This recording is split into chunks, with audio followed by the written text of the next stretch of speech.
अब दूसरा प्रश्न है, यानी अब आज हम दूसरा जो सत्संग है इसमें हम आज का विषय ले रहे हैं चित्त। चित्त को सुधारना, यानी चित्त शुद्ध कैसे बने, हम अपने चित्त को शुद्ध कैसे करें। पहले तो ये समझना चित्त है क्या। शुद्ध तो तभी करेंगे जब हम समझ लेंगे चित्त है क्या। तो चित्त है जो चिंतन में है, जैसे आप अपने मन में जो ध्यान कर रहे हैं, जो चिंतन कर रहे हैं, संसार भी भले ही संसार का कर रहे हैं, चिंतन तो कर ही रहे हैं, कोई न कोई चिंता तो कर ही रहे हैं। तो जो चिंता, जो ख्वाब है, ख्वाब अपने मन में बन रहे हैं, वही नाम है चित्त, उसी का नाम है चित्त। और ये चित्त आता है आंखों से, क्योंकि आंखों से जो चीज देखी जाती है वही चित्त में छप जाती है, वही अंदर छप जाती है दिमाग में। अब जैसे मान लो कोई व्यक्ति अंधा है, उसने तो कुछ देखा नहीं, तो उसके अंदर वो चित्त नहीं बनेगा, चित्त नहीं बनेगा, क्योंकि उसने देखा ही नहीं। चित्त बनता है देखने के लिए, जो चीज देखी जाती है वो चित्त में अंकित हो जाती है, वो हो गया चित्त। मन जो सोचा जाए, बुद्धि जो निश्चय किया जाए, और चित्त जो चिंतन किया जाए, बार बार जिस चीज को बार बार चिंतन किया जाए, सोचा जाए उसमें बार बार ये चीज कैसे मिले, कैसे मिले, कैसे मिले, इसी में लग गए पीछे। तो जो चिंतन कर रहे हैं इसी चीज का, वो यही नाम, इसी का नाम है चित्त। और वो चित्त देखने से होता है। जैसे आपने कोई फोटो देखा, अब अंधे व्यक्ति को दिखाई नहीं देता, तो उसका चित्त नहीं है, वो चित्त नहीं उसका तो सिर्फ मन है, बुद्धि है और अहंकार है, चित्त नहीं, क्योंकि चित्त बनता देखने से। अब इस चित्त को शुद्ध कैसे करें, प्रश्न ये है दूसरा, चित्त को शुद्ध कैसे करें।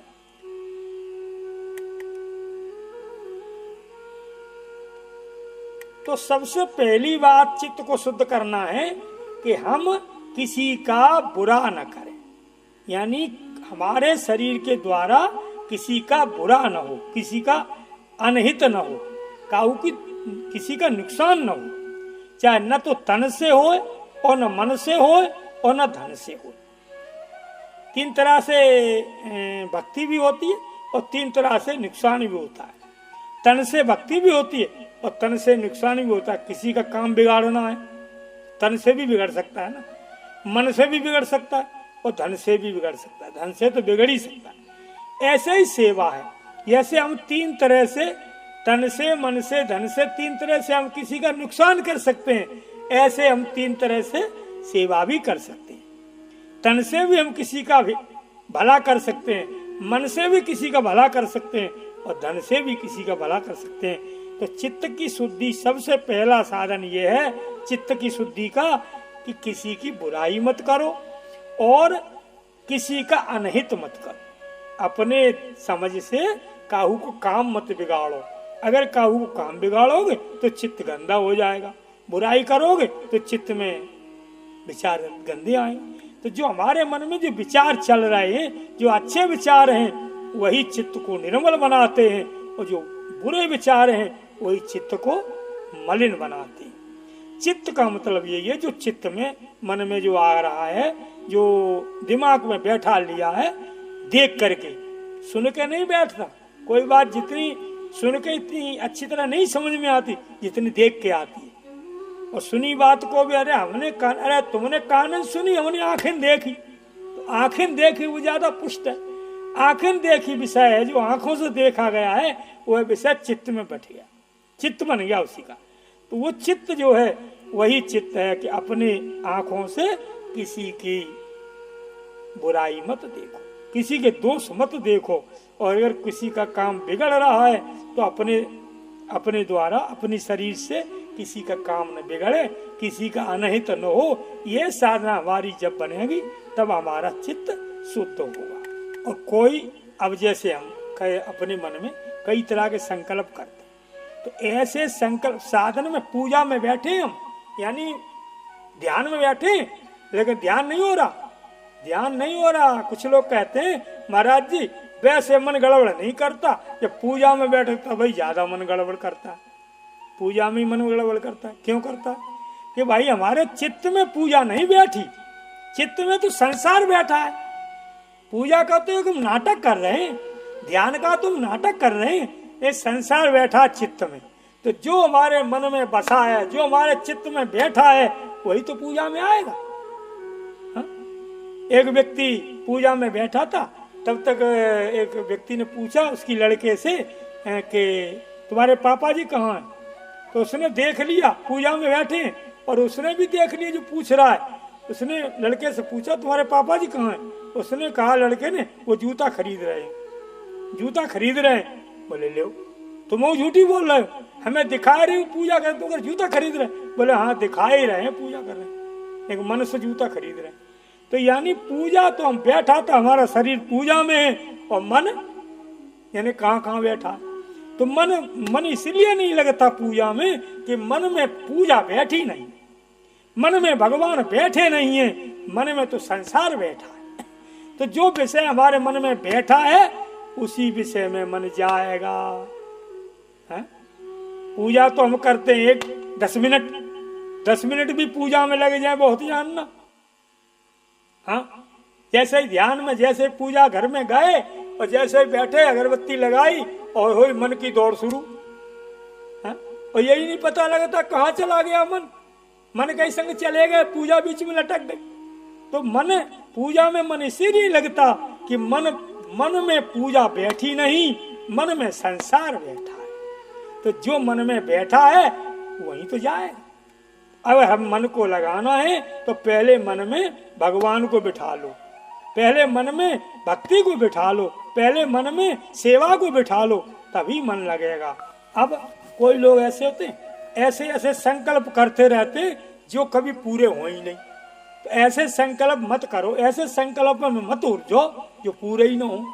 भाई पहली बात तो संकल्प करो ही मत, सत्य बात तो ये है कि संकल्प करो ही मत, प्रभु के भरोसे रहो, भगवान के, जो भगवान को जान चुके हैं, यानी जो भगवान से जुड़ चुके हैं, जो महाराज जी से जुड़ चुके हैं, और फिर वे संसार में उज्जरे तो का जुड़े। तो यानी जब हम किसी शक्ति से जुड़ चुके हैं, जुड़ना क्या कहते हैं? हम आश्रम से जुड़े गए, जुड़ना कहते कैसे हैं? किसे मानते हो आप जुड़ना है? आश्रम पे आने लगे, इसी का नाम जुड़ना है? नहीं भैया, ये जुड़ना नहीं है, ये तो आना है। जुड़ना वह है कि उससे हम लगे जाएं, उस शक्ति को अपने अन्न में बिठा लें। यानी महाराज जी से हम जुड़े हैं तो महाराज जी की कोई क्रिया, जो क्रिया अच्छी वाली है, वे हमारे मन में बैठ जाए। जो महाराज जी पूजा करते वो हम भी करने लगे, जो महाराज जी क्रिया करते वो हम भी करने लगे, वैसी जीवन में हमारे उतर जाए। जैसे महाराज जी क्रोध नहीं करते, हमें भी क्रोध नहीं आना चाहिए है। जब ऐसे, इसको कहते हैं जुड़ना। अब हम महाराज जी तो क्रोध नहीं करते, हमारा 24 घंटा तबला चढ़ो रहे, तो का जुड़ना है? जुड़ने का मतलब यह है कि जो हमारे महापुरुष करें वही हम करें, अच्छे काम, बुरे नहीं। महापुरुष तो कभी कभी ऐसी क्रियाएं कर देते हैं, तुम सोचो हम वह करें तो गलत हो जाएगा। जो अच्छी क्रिया हैं वे उनसे जुड़े। महापुरुष तो कभी बुरी क्रिया करते नहीं, लेकिन कभी कभी जब कुछ जो अच्छे संत होते हैं वो कभी कभी ऐसी विचित्र क्रियाएं कर देते जो संशय पैदा हो जाता है। महाराज जी भी ऐसा कर रहे हैं, लेकिन संशय नहीं। जो सच्चे हैं, जो उन्हें संशय, सच्चे जुड़ गए हैं, जो सच्चे सदगुरु से जुड़ गए हैं, जो सच्ची तरीका से, अच्छी तरीका से जुड़ गए हैं, तो संशय नहीं होना चाहिए। संशय ही विनाश का कारण है। तो प्रश्न चला है चित्त शुद्ध कैसे हो? पहली बात, चित्त शुद्ध हो, हम किसी की बुराई न सुने, न देखें और न करें। क्योंकि देखने से 100% संस्कार होते जीव में। जब 100% संस्कार जीव में बने तब वो मुक्त हो जाए। जैसे अभी हमारे 3 गुण होते, रजोगुण, सतोगुण, तमोगुण, ये 3 होते। तो ये तीनों गुण, इनकी एक लिमिट है। सतोगुण होना चाहिए 80, तमोगुण होना चाहिए, वो रजोगुण होना चाहिए 50 और तमोगुण होना चाहिए 30। इस तरह से ये शरीर की क्रिया है। मानी तमोगुण सबसे कम होना चाहिए, सबसे ज्यादा होना चाहिए सतोगुण। और बीच में रजोगुण और पीछे से तमोगुण। अब ये शक्ति हमारी परसेंटेज बढ़ गई। जैसे 100% अगर तमोगुण हो गया तो फिर 84 में चले जाओगे, कोई रोक नहीं सकता। 100% रजोगुण हो गया तो फिर भोग विलास में चले जाओगे, और 100% सतोगुण हो गया तो मुक्ति हो जाएगी। ऐसे ही हमारे जो संस्कार हैं देखने से बनते हैं 80%, और 10% बनते हैं सुनने से, और 10% बनते हैं कहने से। जैसे संस्कार बनाओगे वैसे ही तो विचार बनेंगे। हमारे संस्कार यदि अच्छे माहौल में पड़ जाओ, अच्छो देखो, अच्छो सुनो, अच्छो कहो, तो संस्कार भी अच्छे बनेंगे। संस्कार भी तो कहने सुनने से ही तो बनते हैं। इसी प्रकार से जब हम अच्छी चीजें देखेंगे तो अच्छे संस्कार बनेंगे, और बुरी चीजें देखेंगे तो बुरे बनेंगे। हम टीवी पे, फोन पे अगर हम ऊटपटांग दृश्य देखेंगे तो वैसे ही तो संस्कार बनेंगे। अगर हम टीवी और फोन पे अच्छी चीजें देखेंगे तो अच्छे संस्कार। उन्हें महाराज क्या करें, एक बालक ने तो हमसे ऐसा प्रश्न किया विचित्र, बोलो महाराज अच्छा होता क्या है? दारू पीने वाले को जो पी रहा है उससे उसको तो वही अच्छा है। उससे कहो दारू मत पियो, मानेगा? उसे वही अच्छा है। अब अच्छा किसे कहते हैं? देखो भैया, दारू पीना अच्छा वो मान रहा है ना, लेकिन यथार्थ में दारू पीना अच्छा है?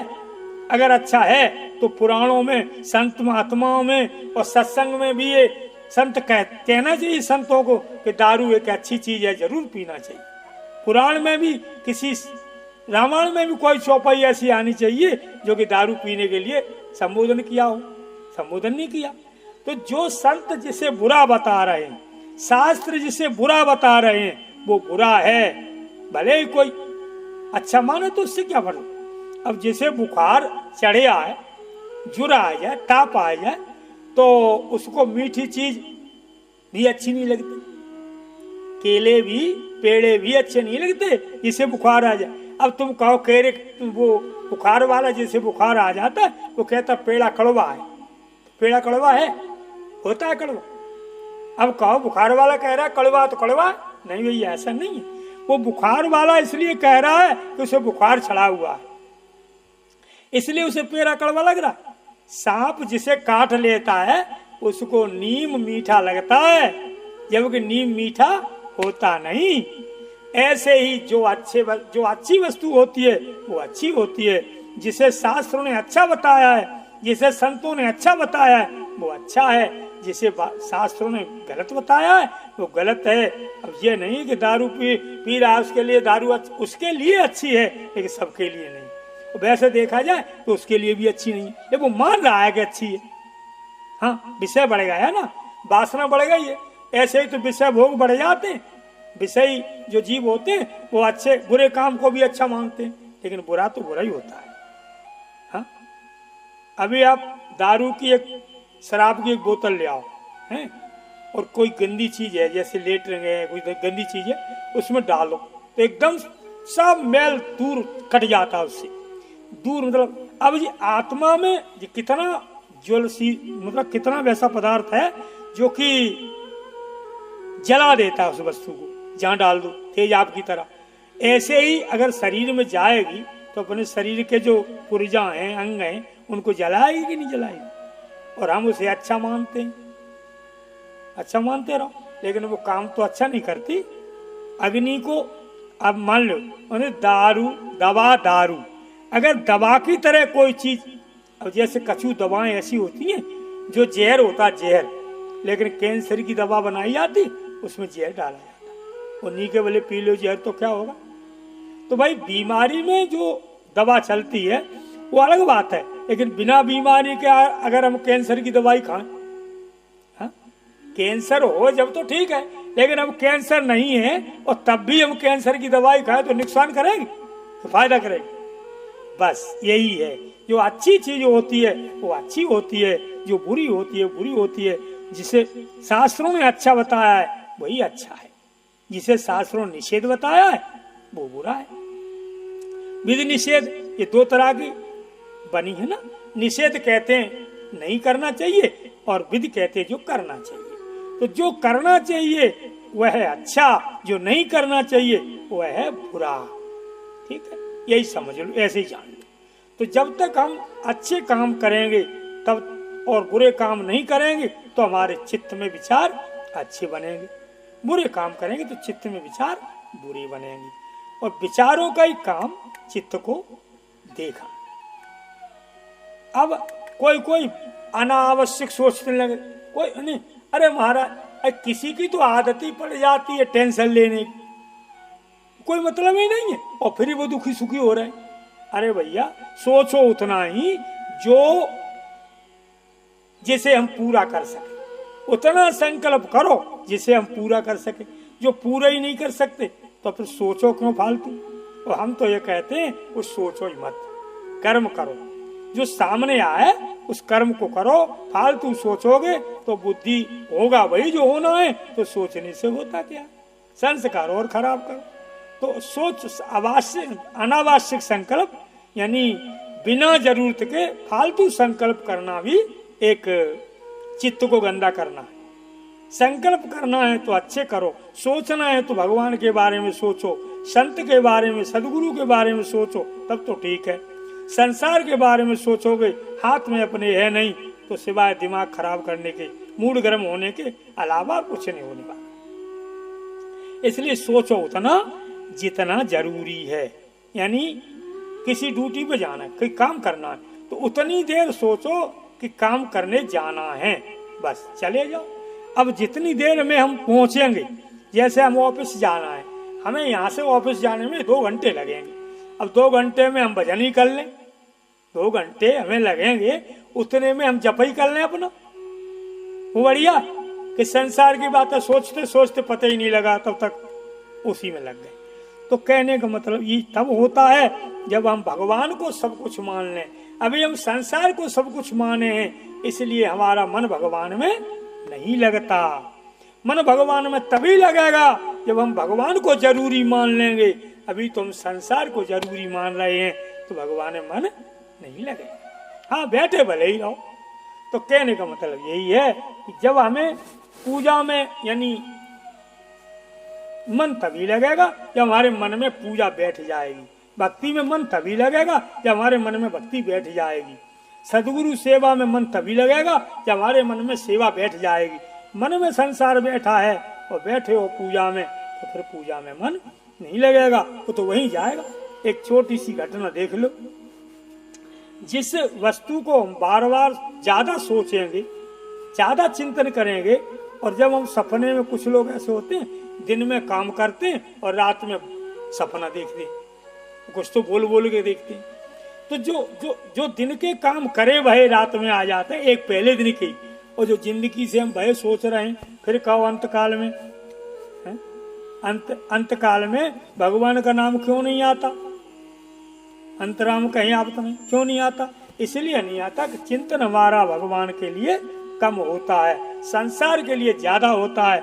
तो जिसका चिंतन हम ज्यादा करेंगे, जिसके बारे में हम ज्यादा सोचेंगे, वही तो आएगा। तो मन इसलिए पूजा में, भक्ति में नहीं लगता कि मन में भक्ति पूजा बैठी नहीं है। जब तक मन में भक्ति और पूजा नहीं बैठी, तब तक मन भक्ति पूजा में नहीं लगेगा। कुछ लोग ऐसे होते हैं, ऐसे पूजा की, कोई मन में बैठे, मन में सोची कि प्रभु मेरी ये इच्छा पूरी हो जाए, वो इच्छा पूरी हो गई। अब इच्छा पूरी हो गई, तब तो पूजा में मन लगेगा, चलो भगवान ने हमारी इच्छा पूरी कर दी। फिर दूसरा संकल्प कर लिया, वो पूरा हो गया, तब और मन लगेगा, अरे अब तो भगवान भाई सुनने लग गए कि जो हम सोच रहे हैं पूरा हो रहा है। तो अब संकल्प पूरे हो रहे हैं तो पूजा में मन लग गया, तो फिर असली पूजा नहीं है, असली भक्ति नहीं है। जो संकल्पों से जुड़े हैं, जो स्वार्थ से जुड़े हैं, वो असली भक्ति नहीं होती। स्वार्थ से तो पहले तो स्वार्थ से ही जुड़ना पड़ता है। जितने लोग जुड़े हैं, निष्काम तो कोई जुड़े ही नहीं, सब स्वार्थ से जुड़े। लेकिन स्वार्थ से ही जुड़े रहे पूरी जिंदगी, यही सोचते रहे ये इच्छा पूरी हो जाए, वो पूरी हो जाए, और किसी दिन 10 इच्छा पूरी हो गई और एक पूरी नहीं हुई, तब फिर कहेंगे अरे महाराज जी में शक्ति कम है गई, अब वो शक्ति नहीं रही। कछु लोग हमसे कहता है, ये बात सुनी हुई मिलती कि पहले महाराज जी में शक्ति ज्यादा आती है, अब कम है गई। क्योंकि उनके काम पूरे नहीं भये तो महाराज जी की शक्ति कम है, काम पूरे नहीं भये तो काली मैया में अब शक्ति नहीं रही। भाई काली मैया में शक्ति तब तक है जब तक हमारे काम पूरे होते रहे। हाँ, जब तक हमारे काम काली मैया करती नहीं तब तक तो उनमें शक्ति है, और काम पूरे नहीं भये तो काली मैया में शक्ति कम है। तो कहने को मतलब ये है कि जो स्वार्थ से जुड़े हैं वो कभी पूरे नहीं हैं, यानी उन्हें पूर्ण तत्व की प्राप्ति नहीं हो सकती। हाँ, शुरू में स्वार्थ से जुड़े गए अच्छी बात है, लेकिन बाद में फिर निष्कामता पकड़ो। अब कहते हैं हमें तो 20 साल पूजा करते करते भक्ति करते करते हो गई, हमारा तो कुछ भयो ही ना। अरे भयो तो ना है, इसलिए नहीं भयो कि भक्ति तो तुम्हारी कामना में कट रही है, कामना पूरी करा रहे हो, कामना पूरी हो रही है तो भक्ति कट रही मिलेगी कहाँ से। इसलिए भगवान की भक्ति करो तो भगवान से संसार के बारे में कुछ मत। सच्चे सेवक वे हैं जो भगवान से भगवान को मांगे, वे सच्चे। जो भगवान से संसार को मांगते हैं वे सच्चे नहीं, और उनकी पूजा सच्ची नहीं, उनकी भक्ति सच्ची नहीं। सच्ची भक्ति वह है जो भगवान से भगवान को मांगे, संसार नहीं। जो संसार मांगते हैं वो तो फिर व्यापारी मांग लो, सच्ची पूजा नहीं, सच्ची भक्ति नहीं। तो कहने का मतलब ये है कि अगर मन पूजा में तभी लगेगा भैया जब मन में पूजा बिठा लोगे, जब मन में भक्ति बिठा लोगे तभी भक्ति में पूजा में ध्यान में मन लगेगा, और नहीं लगेगा। इसके लिए उपाय यही है कि ज्यादा से ज्यादा चिंतन भगवान का करो, ज्यादा से ज्यादा चिंतन सदगुरु का करो। जिसकी ज्यादा चिंतन करोगे उसकी, और दुनिया में तो चिंता है और हम ज्यादा चिंतन करते हैं कि चिंता। अगर अपने को देखो कि हम ज्यादा क्या करते हैं, चिंतन की चिंता। जितनी हम ज्यादा जो चीज करेंगे वैसा ही मन लगेगा। मन तो करता है चिंता, अब कहो कि चिंतन में लगे जाए तो कैसे लगे जाएगा। तो इसलिए चिंता छोड़ो और चिंतन करो। कर्म मत छोड़ो, कर्म करो लेकिन चिंतन मत करो ज्यादा। बाकी चिंता मत करो कर्म की, अब कैसे होएगो, अब कैसे होना होगा वैसे होगा, लेकिन अपनी समझ से अच्छे करो, अपने समझ से जो क्रिया है अच्छी करो। जैसे विद्यार्थी है, पढ़ाई पढ़ रहा है, अब वो यही सोच रहा है जाने कैसे क्या होगा, कैसे पेपर आएंगे, क्या करेंगे। अरे यही सोचते रहो तो पढ़ाई करो मत, और सोचते रहो तो हो जाएंगे पास, नहीं हो सकते। तो सोचो मत, पढ़ाई करो। जब पढ़ाई करोगे तो अपने आप पास हो जाओगे, और पढ़ाई करो मत, सोचते रहो तो नहीं। तो कोई काम करो, सोचो मत। सोचने से कुछ नहीं होगा, होगा तो करने से होगा। तो जैसे हम ऑफिस में जाते हैं, 2 घंटे लगते हैं हमें जाने में, तो 2 घंटे भजन कर लो, जब कर लो अपना, ऐसे ही। और जब जा पहुंच जाओ तब वो काम करने लगो। पहले सोच में लग जाओ। अनावश्यक जो संकल्प हैं वे हमें बंधन में डालते हैं, और इसलिए अनावश्यक संकल्प नहीं करना चाहिए, अनावश्यक चिंतन नहीं करना चाहिए। चिंता उतनी करो जितनी जरूरी है। जरूरी क्या है, बस वही प्रश्न आ गया कि जो जरूरी है। अब जरूरी तो हम संसार को मान रहे हैं ना, भगवान कहाँ जरूरी है। हाँ? जितनी मेहनत हम संसार के लिए करते हैं उससे आधी भी मेहनत हम भगवान के लिए करें तो गारंटी हमारी है भगवान के दर्शन। जितनी मेहनत हम संसार में करते हैं उससे आधी भी करें, कहाँ करते हैं आधी, चौथाई कर रहे हैं, वही बहुत। तो इसलिए कहते हैं कि मन नहीं लगता। मन इसलिए नहीं लगता कि हम जरूरत संसार में है, हम जरूरत भगवान को जरूरी नहीं समझते, संसार को जरूरी समझते। तो जो चीज हमें जरूरी है वही को फल मिलेगा। अगर हमें भगवान जरूरी है तो भगवान मिलेंगे, और संसार जरूरी है तो संसार तो मिल ही रहा है। तब इसे इतना जय श्री